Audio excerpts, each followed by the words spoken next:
인터넷에 문제가 있어서 다시 간단히 설명을 하고 있습니다. 그래서 패시브 사인 컨벤션 여기서부터 이제 얘기를 시작할 건데요. 이 컨벤션은 바로 뒤에 있는 슬라이드에 그 영어 단어의 의미가 쭉 나와 있습니다. 어떤 같은 공동체에 있는 같은 학문을 다루는 엔지니어들끼리 그게 옳다라고 받아들일 수 있는 그런 약속들입니다. 그걸 컨벤션이라고 하고요. 그래서 어떤 부호에 있어서 사인이죠. 부호를 앞으로 어떻게 쓸 거냐에 대한 약속을 좀 해보려고 합니다. 근데 어디다가 쓰는 부호냐? 그 회로 부품, 여기 블랙박스처럼 네모로 그려둔 건데요. 이 회로 부품에 전압과 전류가 전압을 주면 전류가 흐를 거고 전류가 흐른다는 건 전압이 인가되어 있다는 거니까요. 이 V와 I의 부호를 여기 지금 플러스라고 돼 있고 여기 전류는 뭐 왼쪽에서 오른쪽으로 방향을 가지고 있잖아요. 이런 부호를 앞으로 어떻게 좀 다룰 거냐 이거에 대한 얘기입니다. 자, 그래서 구체적인 얘기를 보면 일단 패시브 사인 컨벤션이라고 하는 약속은 양의 플러스 사인을 씁니다. 근데 어떤 표현일 때 이런 양의 플러스를 쓰냐? 뭐 뒤에서부터 읽어볼게요. 이번에는 엘리먼트, 회로 부품입니다. 위에 있는 블랙박스 같은 거. 이 터미널, 1번 터미널, 2번 터미널이겠죠. 거기에 전압하고 전류, 네, 여기 책에 나와 있는 V와 I가 되는 겁니다. 이런 V와 I를 연관시켜주는 표현이 있다라고 할 때 그 표현 안에서 V와 I는 뭐 무슨 관계지를 할 때 내가 여기를 플러스 V로 쓸 건지 아니면 V와 I는 뭐 어떤 관계인데 뭐 숫자가 들어갈 수도 있고 제곱이 들어갈 수도 있고 아무것도 몰라요. 무슨 관계인데 마이너스를 쓸 수도 있을 거고요. 그건 좀 고민을 해보자는 겁니다. 근데 일단은 플러스를 써서 진행을 해보자는 겁니다. 근데 그 플러스를 언제 쓰냐? when 나오죠. 이 중요한 단어입니다. 이제 reference direction for the current니까 through the element니까 이 블랙박스를 관통해서 흐르는 전류가 있을 겁니다. 이렇게 I가 들어가면 들어간 만큼 빠져나올 겁니다. 이렇게 관통해서 흘러 들어가는 기준 방향입니다. reference direction. 그림에는 제가 이제 위에서부터 쭉 시계 방향으로 들어가서 빠져나오는 거죠. 이렇게 되는데 이게요, is 이래요. 어느 방향이요? 레퍼런스 볼티지 드랍 방향이에요. 같은 엘리먼트, 더 엘리먼트니까 같은 엘리먼트. 이게 영어 단어를 영어 문장을 읽어보면 교과서에 있는 문장인데요. 뭐 저항으로 그냥 간단하게 설명을 해보자면 이렇게 있는데 전류가 이렇게 흘러 들어가서 이렇게 나올 겁니다. 이 양단의 전압차가 이렇게 세팅이 돼 있으면 전류가 흘러가는 그 방향, 이 방향이 볼티지가 플러스에서 마이너스로 드랍 떨어지죠. 드랍되는 그 방향으로 전류가 흘렀잖아요. 이럴 때는 V하고 I의 관계를 쓸 때 V하고 I의 다 양의 사인을 주자는 거예요. 물론 이게 어떤 관계인지는 오음의 법칙을 아니까 이꼴 쓰고 I에다가 저기 저항체, 저항값 I 곱하면 이런 식이 성립되는 건 누구나 다 알고 있지만 재차 강조하는 게 여기 V와 I 앞에 붙은 이 플러스 사인. 자, 그러면 마이너스를 언제 쓰는데요? 똑같이 저항이 쉽고 이해하기 좋으니까요. 저항이 있는데요. 전류가 이렇게 갑니다. 이쪽으로 나오겠죠. 근데 이때 전압이 업하는 방향, 요 밑에 노란색으로 이렇게 쓰여진 문장 보면 반대 방향이다. 전류의 레퍼런스 방향. 지금 제가 예를 들어 준 거에는 왼쪽에서 오른쪽으로 가는 이 레퍼런스 디렉션에 전압은 어떻게 변하는가를 봤더니 증가한다. 이렇게 세팅된 거죠. 이게 전압의 방향입니다. 전류가 흘러가는 방향하고 전압이 이 방향하고 조금 전에 우측에 봤던 이 그림하고 사뭇 정반대죠. 자, 이럴 때 전류의 흐름을 기준으로 전압이 증가하면, rise 하면 이때는 마이너스 보호를 쓰라라는 그래서 영어다. otherwise니까 위에서 설명한 positive sign은 요럴 때 쓰세요라고 했는데 그렇지 않으면 네거티브 사인을 꼭 쓰세요입니다. 그 위에 말이 부정하는 거잖아요. 그래서 요럴 때는 V와 I 사이에 V는 IR이라고 하는 오묘 법칙을 알고 있어서 쓸 수 있겠지만 이 관계를 쓸 때 한쪽에 반드시 마이너스를 붙여주라는 뜻입니다. 왜냐하면 전류하고 전압하고 방향이 지금 패시브 사인 컨벤션에 따르면 전류가 흐르는 방향대로 전압은 드랍 되어야 되는데 이번에는 볼티지가 드랍이 아닌 라이스가 되고 있으니 반드시 마이너스를 쓰라라는 얘기입니다. 굉장히 거창하게 설명했는데요. 어, 너무 복잡한 말을 막 쉬운 말을 너무 풀어서 쓴 것 같고요. 그냥 이렇게 기억하면 됩니다. 플러스 마이너스 V의 I입니다. 이게 기준입니다. 근데 이걸 기준으로 내가 이거를 만약에 반대로 이렇게 쓰고 싶다라고 하면 여기에 마이너스 V를 대입하라는 이게 핵심 아이디어입니다. 전류의 방향이 있다라고 할 때 전압이 플러스에서 마이너스로 내려앉으면 여기에는 플러스 V라고 쓴다라는 겁니다. 그게 핵심적인 얘기입니다. 이렇게 뜬구름 잡는 얘기보다는 문제를 이제 풀면서 좀 더 자세히 익히면 좀 더 마음에 와닿긴 할 겁니다. 앞서 한 얘기, 부호를 어떻게 쓸 거냐에 대한 사인 컨벤션을 다시 한 번 더 정리한 건데요. 책에 있는 얘기니까 한번 읽어봅시다. 플러스 V라고 내가 앞으로 쓰고 싶다. 뭐 이런 블랙박스가 있는데 여기에 1번 단자와 2번 단자 사이에 플러스 마이너스로 이런 전압이 있다라고 쓴다라는 거는 이게 나타낸다. 이게 쓴다.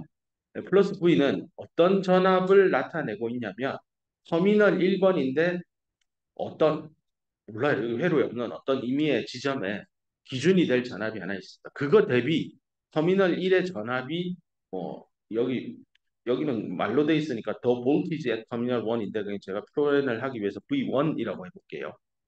이 V1이 있는데 그 V1이 높대요. 누구보다? 터미널 2의 전압. 그걸 제가 V2라고 해볼게요. 당연히 이 V2, 요 노드 V2번 노드의 전압도요. 보면 뭐에 대한 전압이냐면 same이에요, same. 아까 여기 certain reference 그거 the same reference voltage 포인트. 그래서 제3의 임의의 지점을 3이라 잡고 거기를 0볼트라고 합시다. 꼭 0볼트일 필요도 없어요. 나는 4번을 레퍼런스 노드로 잡고 거기를 봤더니 마이너스 5볼트가 인가돼 있어요. 그래도 됩니다. 어쨌건 4번 전압 대비 V1이 얼마나 높으냐 차이가 나느냐 4번 노드 대비 2번 노드가 얼마나 전압이 높으냐 요걸 각각 V1, V2라고 한 겁니다. 자 이런데 알고 봤더니 V1이 V2보다 크다는 거죠. 그럴 때는 1번 노드와 2번 노드 사이의 전압차는 1번이 높으니까 플러스 2번은 낮으니까 마이너스해서 이렇게 쓰겠다는 겁니다. 네. 그래서 이런 상황이 의미하는 게 뭐냐? 결국은 내가 써먹을 수 있는 에너지, 단위 전하당 에너지, 이게 왓, 2 나누기 전하잖아요. 이게 지난 시간에 이 미분을 해서 변화량이 전압이라고 했었습니다. 단위가 줄 퍼 쿨롱이었고요. 그래서 available energy per charge니까 이게 전압입니다. 전압이 감소한대요. in 동사원형 ing 뭐뭐 할 때입니다. in going 뭐뭐 가고 있을 때 어디서 1번 노드에서 2번 노드로 갈 때 전압이 떨어지고 있다라는 걸 의미합니다. 해서 I.E. 이거 영어로 that is라고 여러 차례 강조했습니다. 다시 말해서 전압 드랍, 전압 강화, 볼티지 드랍입니다. 그래서 플러스, 마이너스 V가 의미하는 바를 보다 명확히 교과서에 설명이 되어 있습니다. 그러니까 전압을 했으니까 이번엔 전류인데요. 플러스 I라고 되어 있는 거는 이 파지티브 캐리어니까 이게 반도체 물리 시간에 배우는 홀입니다. 홀. 양의 전하를 띠고 있는 전류를 흘리는 주인공인 홀. 이 홀이요. 움직인대요. 터미널 1에 들어가서 2번으로 exiting 빠져나오고 있습니다. 그럴 때 전류는 플러스 I로 표현하겠다라는 겁니다. 앞에서 배운 패시브 사인 컨벤션을 좀 더 자세히 설명한 문장들을 긁어다가 보여주고 있는 겁니다. 플러스 P, 마이너스 P인데 요건 아마 이제 기억을 잘 해야 됩니다. 이 파워의 값이요. 플러스다라고 하는 거는 어떤 파워가 그 회로 성분에 배달이 된다는 뜻입니다. 이 말은 이 1번하고 2번 사이에 뭐 예컨대 저항이 하나 있다라고 할 때 이 저항이라고 하는 서킷 엘리먼트에 이 파워를 계산을 해봤더니 뭐 플러스 5와트가 나왔다라고 하는 의미는 이 저항은 현재 5와트 정도의 파워를 배달을 받아서요. 그놈이 저장을 하던 아니면 열로 방출을 하건 써먹는 거죠. 그렇게 하고 있다는 뜻입니다. 그래서 뒤에 나오는 게 being stored or dissipated. 그러니까 캐패시터와 같은 축전기는 아마 에너지를 저장할 거고요. 저항과 같은 회로 성분은 전류가 흐르고 전압차가 생기면 파워를 소모하기 때문에 열이 뜨끈뜨끈하게 나올 겁니다. 디소페이션 되고 있다라고 표현할 겁니다. 자, 그런데 어떤 회로 성분은요, 보통 저항, 인덕터, 캐패시터 이런 수동 부품 소재는 이거 파워를 만들어내지 못합니다. 얘는 파워를 소비하는 사람이지 절대로 파워를 생산하지는 못합니다. 물론 이런 얘기를 하면 저항이 음이면 파워를 생산할 수 있는 거 아닙니까? 라는 정말 창의적인 질문을 하는 학생이 있으면 가능합니다. 이거를 구현하는 게 에사키 다이오드라고 있습니다. 뭐 이런 것들을 잘 이용해서 우리 PN 정션을 이용해서 솔라셀 패널을 만드는 것 역시 뭐 네, 저항 PN 다이오드가 가지고 있는 디플리션 영역, 공핍층 있죠? P형과 N형이 만나는 영역 속에서 실제로 일종의 음의 전압을 유발합니다. 왜냐하면 내가 전압을 증가시키는데 전류는 반대 방향으로 흐르거든요. 그래서 전압과 전류를 곱하면 음이 나와서 이게 파워의 개념이라 파워가 음이니까 파워가 생산되고 있다. 발전을 하는 겁니다. 어쨌건. 네. 하지만 이런 어드밴스된 내용은 좀 잠시 숨겨두고 그냥 정말 순수한 네, 유전 그 물질로 만든 다이엘렉트릭 물질로 만들어진 저항체가 있다라고 할 때 그런 저항은 그냥 무조건 파워를 쓸 뿐입니다. 그래서 보통 파워값은 RLC는 계산하고 특히 R은 거의 백발백중 아마 특히 이 교과목에 한정해서 생각해 본다면 파워인데 저항이 쓰는 거는 거의 백발백중 0보다 클 겁니다. 이게 음이 나오는 문제는 대단히 어려운 문제가 될 겁니다. 그다음 그래서 이제 다시 원래 얘기로 돌아와서 파워가 음이면 뭡니까? 파워를 생산하는 부품 소재다 이렇게 얘기하면 됩니다. 그래서 서킷 엘리먼트가 파워를 이제 회로에 던져서 넣어주는 역할을 하는 배터리 같은 거가 대표적인 파워가 음의 값으로 나오게 될 겁니다. 아마 뭐 이런 것 한 번 더 복습을 위해서 리뷰를 하고 자세히 설명하겠죠. 이게 2볼트짜리 배터리에다가 1옴을 끼웠다. 그럼 전류가 이렇게 흘러 들어가잖아요.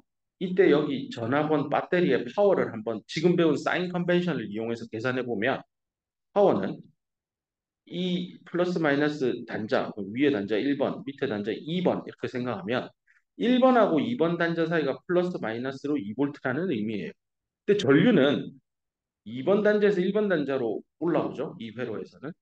결국은 조금 전에 배운 패시브 사인 컨벤션에 따르면 전류가 흐르는 방향 기준으로 이렇게 올라가는 요 방향 기준으로 전압이 마이너스에서 플러스로 라이즈 됐으니까 이거는 쓸 때 마이너스 V 곱하기 I로 써야 됩니다.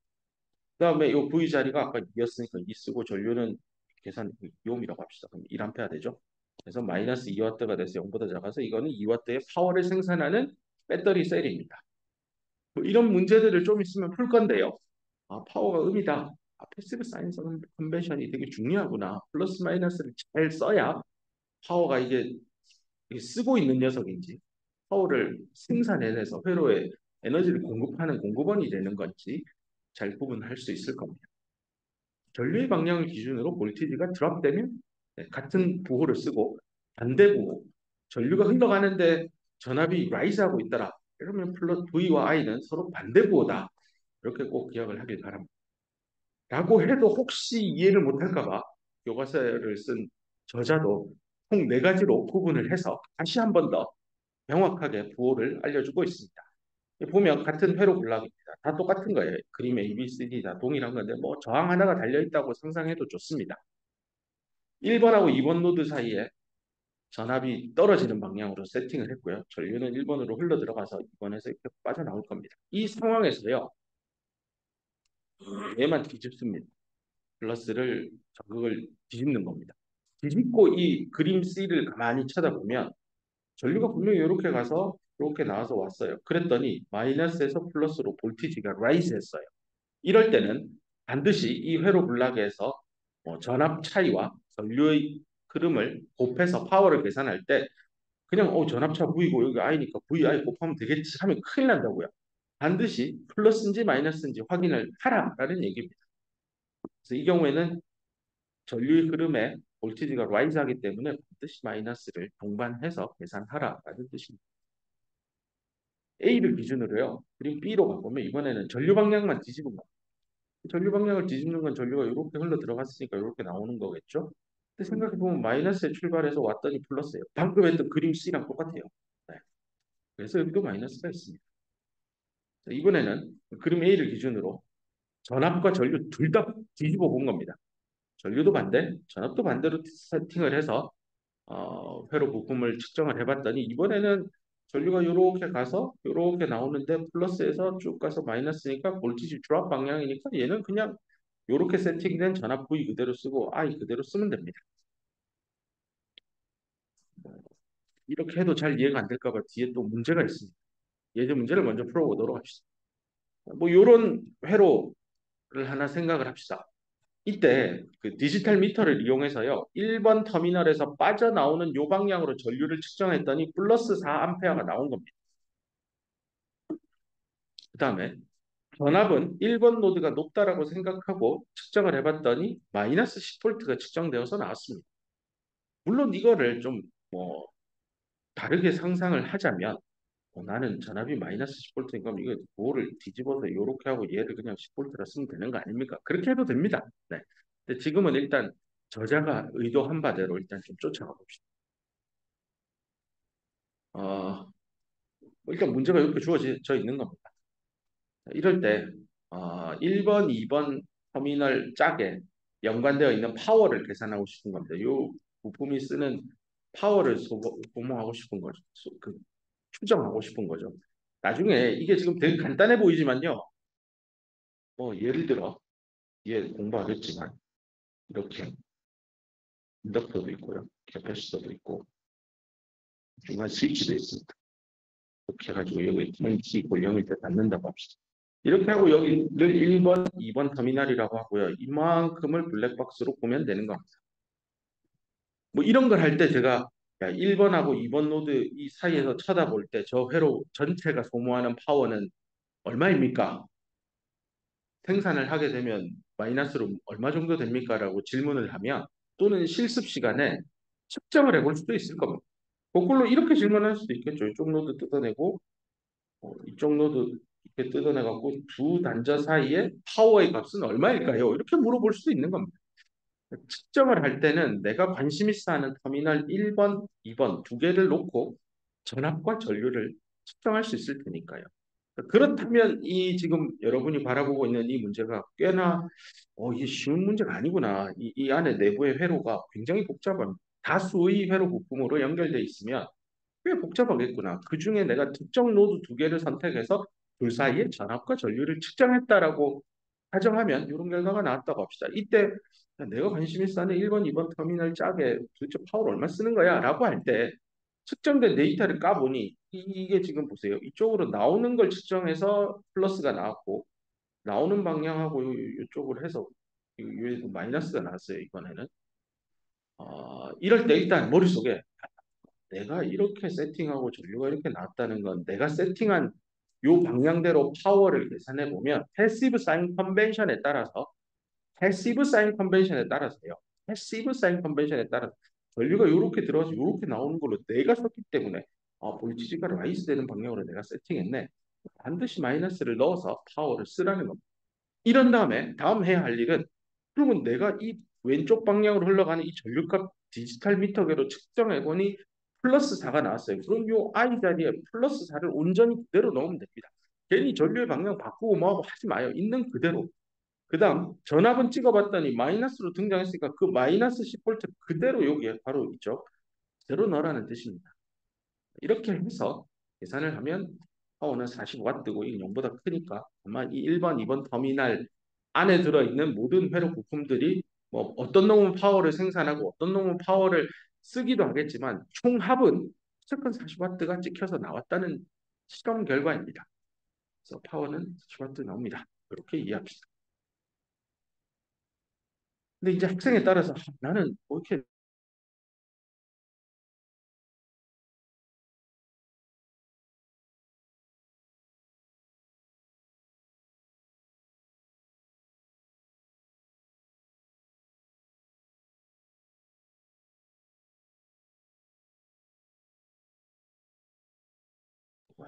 네, 인터넷이 뭔가 오늘 안 좋은 거 요렇게 표시하지 말고요.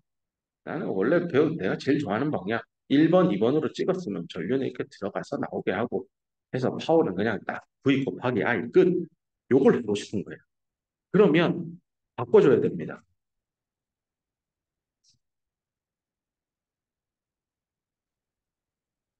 얘를 이렇게 바꿨으니까요.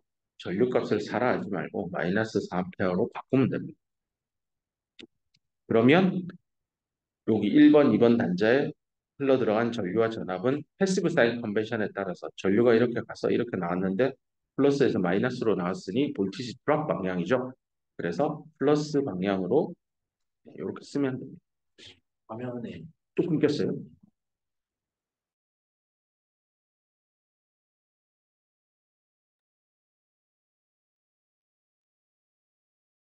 음, 이제 잘 공유가 되는 걸로 보입니다.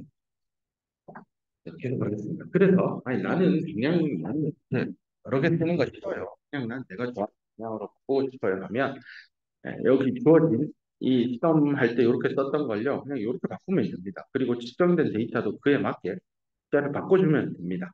그래서 전류만 지금 요 방향을 요렇게 오른쪽으로 바꿨잖아요.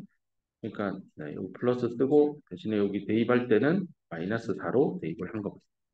결과는 어차피 같습니다.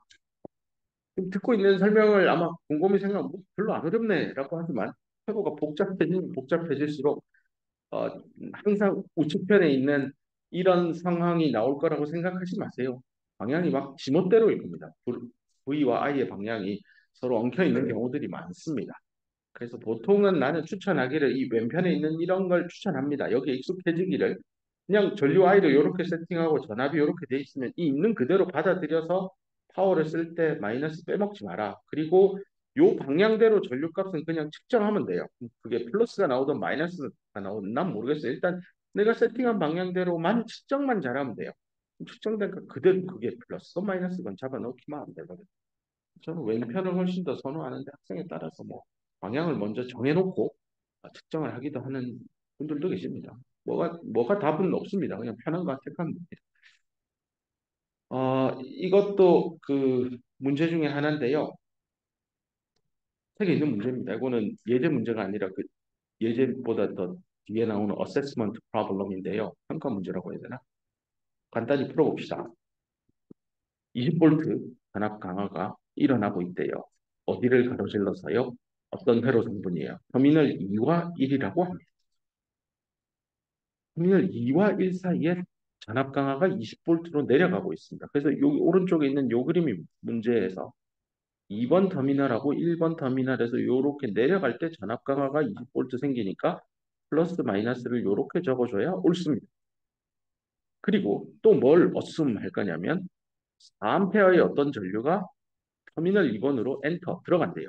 여기가 터미널 2번이니까 거기로 이렇게 들어가는 방향으로 4A를 잡았습니다.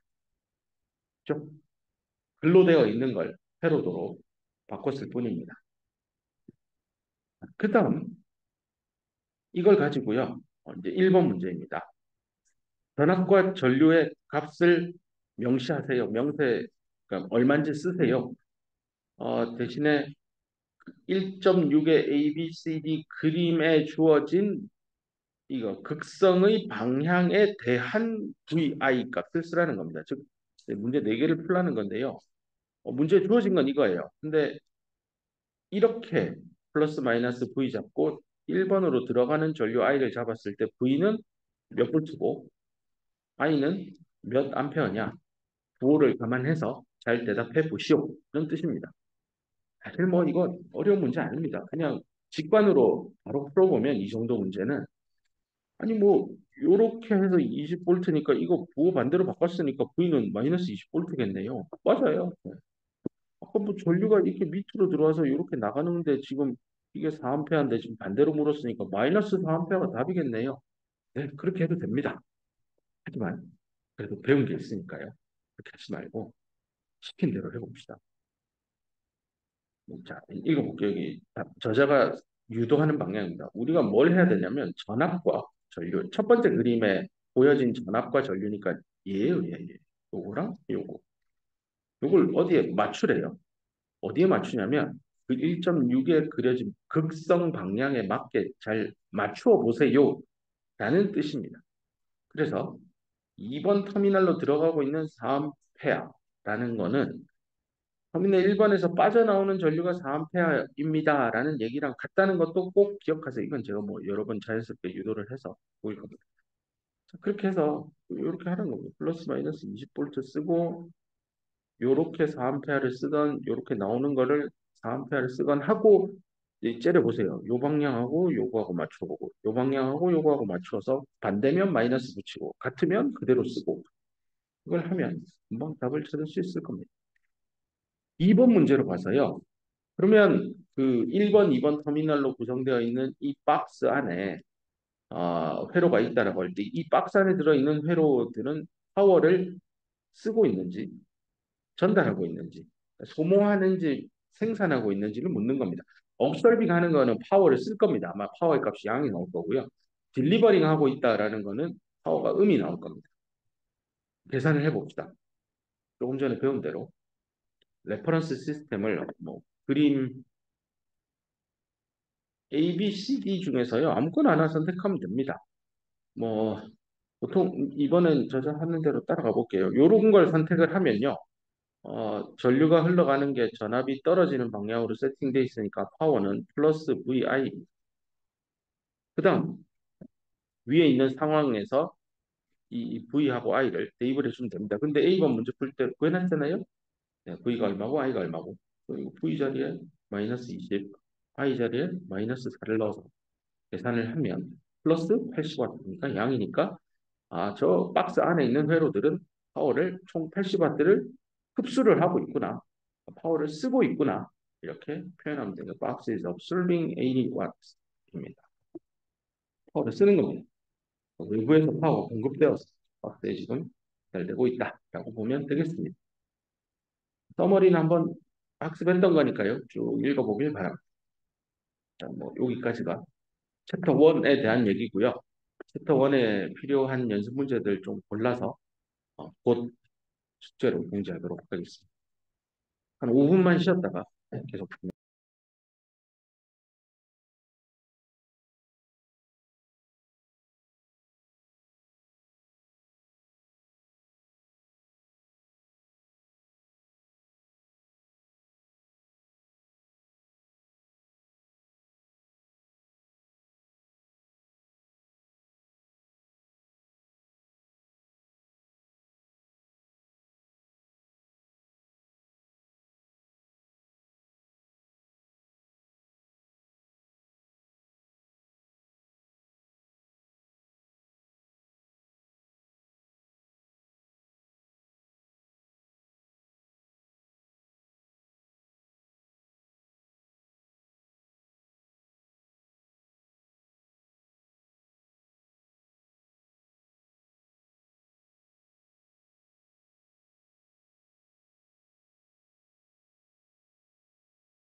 녹음 안 되고 있었. 여기서 뭐 어려운 거 없었으니까 오늘은 녹음 잠깐 앞에 안 돼도 괜찮을 것 같습니다. 아이디어란 볼티지 소스로 이제 또 설명을 가보겠습니다. 아이디어란 볼티지 소스는 뭐 조금 전에 얘기한 거예요. 근데 이제 요 부분을 좀 강조하고 싶어서요. 이미 기술되어져 있는 prescribed 된 전압입니다. 그래서 전압원에 관통하고 있는 전류의 값이 얼마가 되건 조금 깨어나도 나는 그 값을 유지하겠다 하고 하는 게 이상적인 전압원입니다.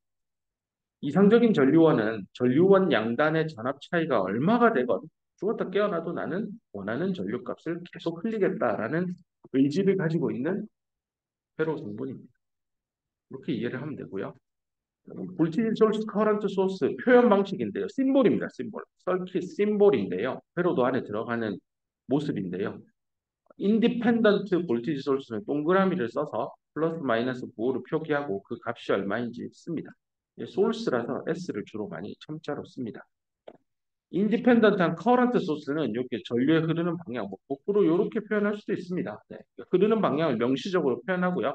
이렇게 밑에서 위로 올라가는 전류값 I가 뭐 예를 들어 1, 2암페어다 뭐 이렇게 써주면 됩니다. 이거는 이제 변수로 IS라고 썼습니다. S는 source.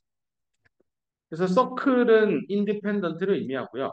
만약에 저 회로 부품을 이렇게 다이아몬드로 하면 이거는 어딘가에 전압이나 전류값에 지배받고 있는 종속 전압원이구나. 이렇게 이해하면 되겠습니다. 종속 전류원은 똑같이 다이아몬드로만 바꾸면 됩니다. 원 대신에 다이아몬드로만 바꾸면 됩니다. 이렇게 써도 되고 또 뭐 방향을 나는 내려가는 건 이렇게 해도 될 거고요. 이 녀석도 방향에 따라서 이렇게 해서 마이너스 플러스 이렇게 돼 있는 놈도 있을 겁니다. 회로 안에서 다양하게 표시될 겁니다. 그래서 다이아몬드가 디펜던트 소스를 나타내는 데 사용된다라고 했고요. 이제 조금 더 여기 자세히 몇 가지 두 개로 구분을 했습니다. 이 플러스 마이너스가 있는 걸로 봐서 전압원이에요. 그리고 다이아몬드니까 어딘가에 의존하는 디펜던트 볼티지 소스입니다. 근데 어디에 의존하는지가 여기에 명시적으로 나옵니다. VX라고 표현되어 있는 전압. 이 VX 어디 있어요? 근데 요거랑 연결되어 있는 이제 안에 내부의 회로들이 있을 겁니다. 거기에 어떤 저항 값의 양단의 값을 VX라고 합시다. 할 때 그 VX 값에 따라서 요 VS 값도 바뀌는 거죠. 이런 상황이다라고 보면 되겠습니다. 그래서 여기는 전압에 의존하는 저기 종속 전압원이라서요. 이름을 나올 겁니다. A. 디펜던트인데 볼티지에 지배받고 있는 디펜던트 볼티지 소스. 그래서 디펜던트 볼티지 컨트롤드 볼티지 소스. 그럼 B도 이제 대답할 수 있을 겁니다. B는 어떤 회로 내부에 뭐 뭔지 모르지만 거기에 흐르는 전류 IX 값에 의해서 얘가 VS가 건드려지는 거니까요. 이 디펜던트는 맞아요. 디펜던트한데 커런트 컨트롤이죠. 그래서 디펜던트예요. 커런트에 컨트롤되는 뭐죠? 볼티지 소스예요. 그래서 디펜던트 볼티지 소스인데 그림 A와 C, A, B 둘 다 디펜던트 볼티지 소스는 맞는데 볼티지 컨트롤도 되냐? 커런트 컨트롤도 되냐? 이렇게 구분합니다. 똑같은 얘기를 C와 D에도 해봅시다. 얘도 똑같이 전압에 의해서 전류값이 결정되니까요. 디펜던트한 볼티지 컨트롤도 되는 커런트 소스입니다. 얘도 디펜던트예요. 다이아몬드니까. 커런트 컨트롤도 되는 커런트 소스예요. 그래서 저는 이렇게 요 방향으로 읽으면 금방 읽을 수 있을 겁니다.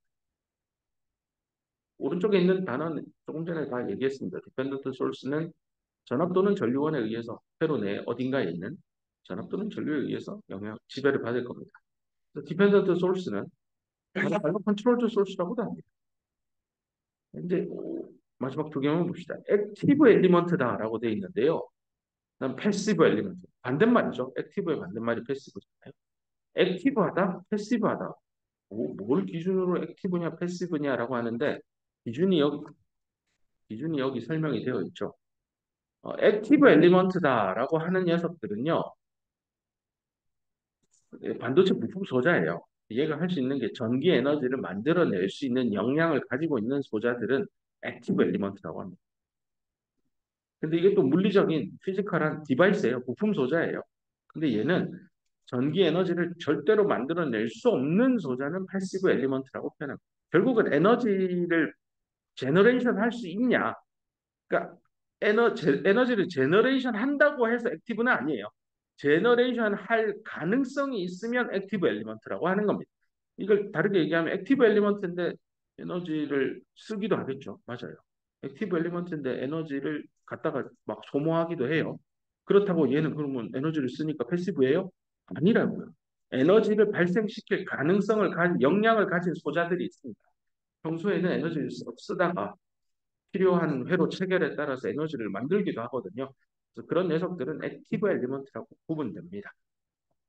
어쨌건 RLC로 대변되는 패시브 엘리먼트, RLC다라고 기억해도 뭐 틀리지 않습니다. 여기까지 설명을 했고요. 어려운 얘기 하나도 없을 겁니다. 주로 다 정의를 다루는 얘기라서 어렵지 않습니다. 예제 문제가 한 두세 개 달라붙고 AP가 있는데 남은 시간 동안 여기를 좀 건드려 봅시다. 이거는 어쩌면 보면 너무 그렇게 스트레이트포워드 하죠. 당연한 얘기지만 그래도 나중에 회로를 보는 눈이 생겼을 때, 이거 회로 이상한데요. 이렇게 연결하면 안 되잖아요. 하고 경고문을 스스로 만들 수 있는 역량을 만들기 위한 예제 문제입니다. 보면 아이디어란 소스들이 어떻게 상호 연결, 인터커넥션, 연결인데 서로에게 연결되어 있는지를 한번 어, 검증을 해보자라는 건데요. 이 질문은 그겁니다. 회로 A번은 이 말이 되는 회로예요? 이게 유효한 회로입니까? 라는 질문인데요. B를 기준으로 터미널 B를 기준으로 터미널 A는 왼쪽은 여기에 흐르는 전류가 얼마인지와 무관하게 항상 10V를 만드는 놈이 박혀 있죠. 그러니까 이거 여기가 만약에 0V면 얘는 죽었다 깨어나도 10V여야 됩니다. 그런데 우측에 뭐 똑같은 10V짜리 이쪽으로 흐르는 전류가 얼마인지 몰라도 얘가 뭐 1A 흐르고 1mA 흐르고 1마이크로암페어 흐르고 이 값이 얼마가 됐건 이 흐르는 전류 값이 얼마건 그것과 무관하게 항상 10V를 만드는 놈이 또 오른쪽에 달려 있습니다. 그래서 터미널 A는 얘도 10V 둘이 같죠. 그래서 이런 회로의 체결은 옳습니다. 밸리드 유효한 회로도입니다. 그런데 그림 C로 가볼게요. 이렇게 회로를 끼면 이게 회로가 이게 만들어진 겁니까? 이거는 invalid 이렇게 저자는 이제 permissible 하지 않다. 이건 해서는 안 되는 일이다. permit이라는 단어 허가증이거든요. permit. 이 permit의 형용사 permissible 하다. 허가해 줄 수 있다. 근데 그게 안 된다는 거죠. 이런 회로는 만드는 순간 무슨 일이 일어날까요? 나중에 전개로 실습을 할 때 한번 재미삼아 만들어 봐도 뭐 안전상의 이슈는 없을 것 같긴 합니다. 괜찮을 것 같긴 한데요. 어떤 일이 일어날지 한번 고민해 보세요. 근데 이런 회로는 만들어 본들 이 유효한 체결 방식이 아닙니다. 이쪽은 전화번이고요. 우측편 가봅시다. 이번엔 인디펜던트 커런트 소스에 대한 이해를 잘하고 있는지를 테스팅하는 문제인데요. 요 브랜치를 따라서 죽었다 깨어나도 5A죠. 요 양단 사이의 전압차가 10V건, 20V건, 100만 볼트가 걸리건, 뭐가 걸리건 무조건 5A 흘러요. 이쪽으로 5A 갔으면 나오는 놈도 5A. 여기에 또 5A 같은 게 있으니 이 두 커런트 소스는 같이 붙여서 해도 밸리드하다라는 의미입니다. 그림 D로 가보면 말도 안 되는 회로 체결이 되어 있습니다. 이렇게 되는 순간 여기에 아마 불날기 시작할 겁니다. 또는 이 5A의 전류값이 5A를 유지하지 못하고요. 이 부품이 깨질 겁니다. 망가질 겁니다.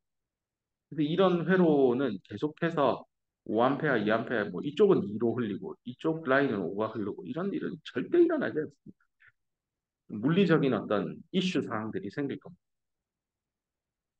그림 2로 가봅시다. 얘는 밸리드한가? B에서 A로 흐르는 전류가 얼마인지 몰라도 10V 계속 유지되면 됩니다. 0V로 잡으면 얘는 10V입니다. 그리고 뭐 이쪽으로 가는 전류값이 뭐 설령 2A라고 하더라도요.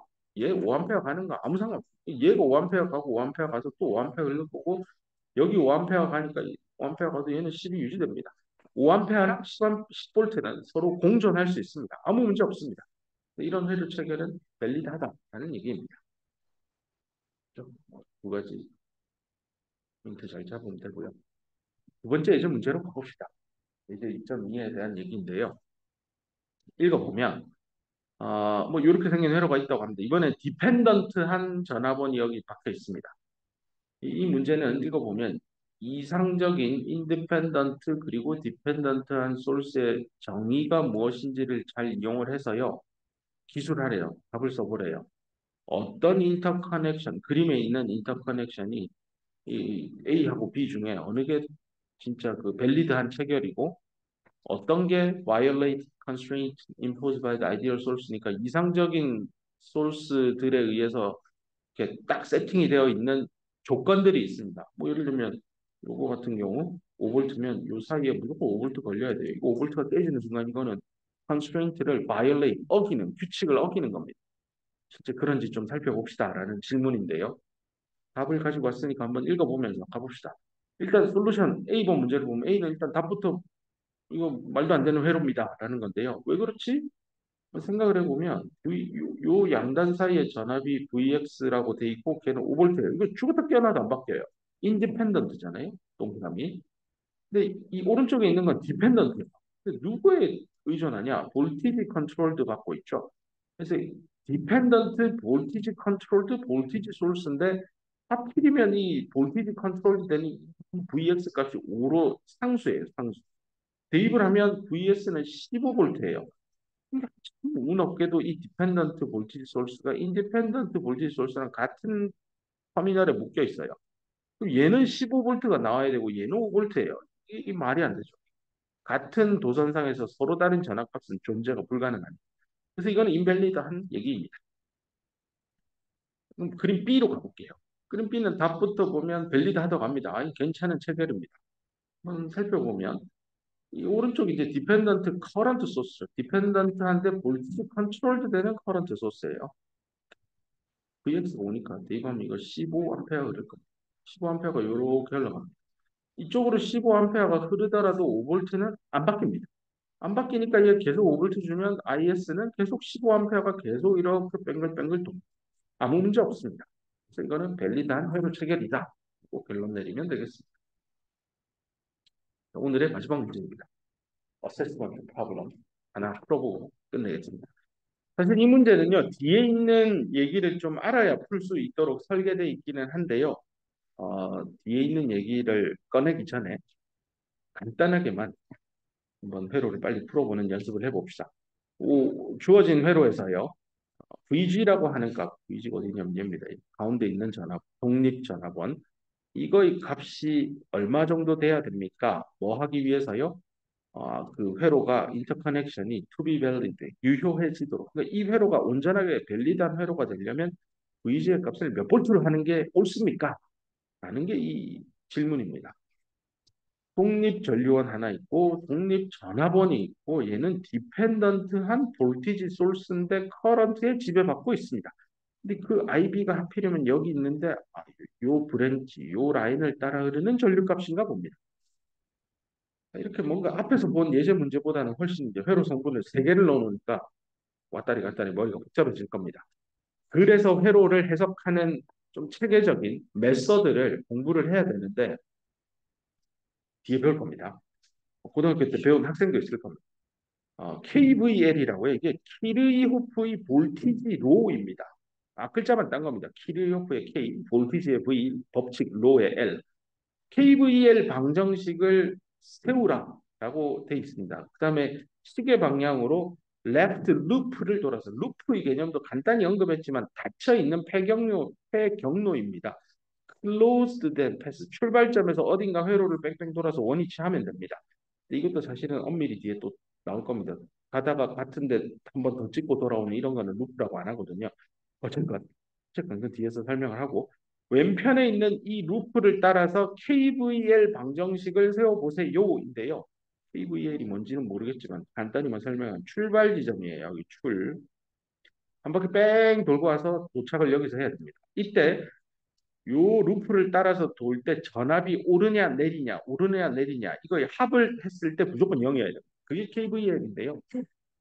뒤에서 더 자세히 배울 테니까 일단 지금은 그냥 시키는 대로 그런 것보다 받아들이면 딱 출발해서 가는데 마이너스에 출발해서 올라가죠. 마이너스로 들어가고 전압차 쓰면 됩니다. 마이너스로 들어가고 전압차. 나중에 강의할 겁니다. 그래서 플러스로 들어가고 전압차. 그럼 플러스 쓰고 전압차. 돌아왔네 이꼴 0. 이렇게 쓸 겁니다. VG는 이렇게 됩니다. 네, 이번에는 오른쪽에 있는 요 노드에 대해서요. 키르요프의 커런트 법칙 KCL입니다. 어떤 노드에서 전류가 다 나가면은 나가는 전류의 총합은 0입니다. 그게 KCL입니다. 거꾸로 얘기하면 한 노드에 들어오는 전류의 총합은 0입니다. 이것도 KCL인데요. 뒤에 자세히 얘기하겠습니다. upper right 노드니까 이 노드입니다. 이쪽에. 여기에 KCL을 한번 써봅시다. 그러면 일단 이 노드를 기준으로 나가는 전류가 IB가 있고 여기 IB 썼죠. 또 나가는 전류가 뭐지? 8A. 죽었다 태어나도 8A 흘려주니까요. 플러스 8 하고 나가는 거 두 개밖에 없잖아요. 왼쪽으로 나가거나 밑으로 가거나 끝났네요. 이꼴 0. 해서 식을 세웠고 풀면 이렇게 나옵니다. IB를 쓰고 대입하면요. VG가 얼마인지 나옵니다. 내가 KCL, KVL을 썼다는 건 이 회로가 유효하다라는 걸 전제하고 방정식을 세운 거거든요. 예컨대 이 노드에서 나가는 전류의 총합은 0이다라는 그 말 자체가 이 회로가 문제없이 오른쪽 위에 있는 노드가 이렇게 있으면 이쪽으로 8A 흐르면 이쪽으로는 얼마가 흘러야 문제가 없을까? 마이너스 8A 흐르면 돼요. 방향을 바꾸면 이쪽으로 플러스 8A가 들어와서 뱅글 돌아서 8A. 근데 얘는 커런트 인디펜던트 커런트 소스니까 이 양단의 전압차가 얼마가 되건 이것과 아무 상관없이 죽었다 깨어나도 8A예요. 그러니까 이쪽 브랜치도 죽었다 깨어나도 8이 들어와야 되는데 이 방향으로 물었으니 죽었다 깨어나도 마이너스 8A예요. 뭐 그런 뜻입니다. 그래서 회로가 밸리드하다라는 걸 알 수 있었고요. B만 하고 끝냅시다. B는 이제 VG를 구하겠는데 8A 소스하고 연관되어 있는 파워를 구하라라고 했으니까 8A 커런트 소스가 쓰는 파워가 구해라라는 얘기입니다. 8A 소스는 도대체 파워를 만들고 있을까, 쓰고 있을까 해봐야 합니다. 무조건 전류원이니까 파워를 생산하겠다? 절대 그렇게 하면 안 됩니다. 이거 풀어봐야 아는 겁니다. 그럼 일단 파워를 계산하려면 오늘 배운 패시브 사인 컨벤션에 따라서 일단 내려가는 전류가 8A니까 볼티지 드랍 방향으로 이렇게 플러스 마이너스로 예쁘게 세팅을 했죠. 그럼 얘는 파워 8A짜리가 쓰는 보통류 첨자로 이렇게 쓰기도 합니다. 또는 뭐 파워에서 뭐 소스다 이렇게 하기도 하고 뭐든 좋습니다. V 이 커런트라서 이 인디펜던트 커런트 소스라서 I 쓴 거고요. 여기에다가 전류 I 이게 이제 8이 되겠죠. 얘는 구해야 됩니다. 그래서 어떻게 구하지? 한번 생각해 보면 이쪽 노드하고 이쪽 노드가 있는데 옆에 노드 쳐다보면 얘 인디펜던트 무조건 맞춰주는 거죠. 얘 VG잖아. 이 VI는 무조건 같아야 되죠. VI 자리에 그냥 VG 넣으면 돼요. 곱하기 I인데 아까 VG 구했잖아. 1번에서. 마이너스 2볼트고 I는 8이고 마이너스 16와트 나옵니다. 이런 거 적죠. 이 전류원은 그래서 파워를 만들어주고 있다. 하고 답해도 됩니다. 그래서 16W가 현재 전달되고 있습니다. 딜리버드 됩니다. 이게 반대말은 디서페이티드 되고 있다. 뭐 이렇게 표현하기도 하는 건 반대말이고 소비하고 있으니까 딜리버드 된다라고 얘기하고 있습니다. 또는 뭐 16W 제너레이티드 이렇게도 표현하고요. 그래서 어세스먼트 프로블럼까지 풀었습니다. 뒤에 있는 얘기긴 하나 잠시 뭐 예습 삼아 풀어봤고요. 다음 시간에는 이제 옴의 법칙부터 해서 저항이 어떤 거가 있고 저항을 읽는 방법도 이렇게 좀 소개를 할 겁니다. 아마 실습 시간에 필요한 얘기라서 이 정도 하고 또 계속 진도를 나가겠습니다. 고생했습니다. 네.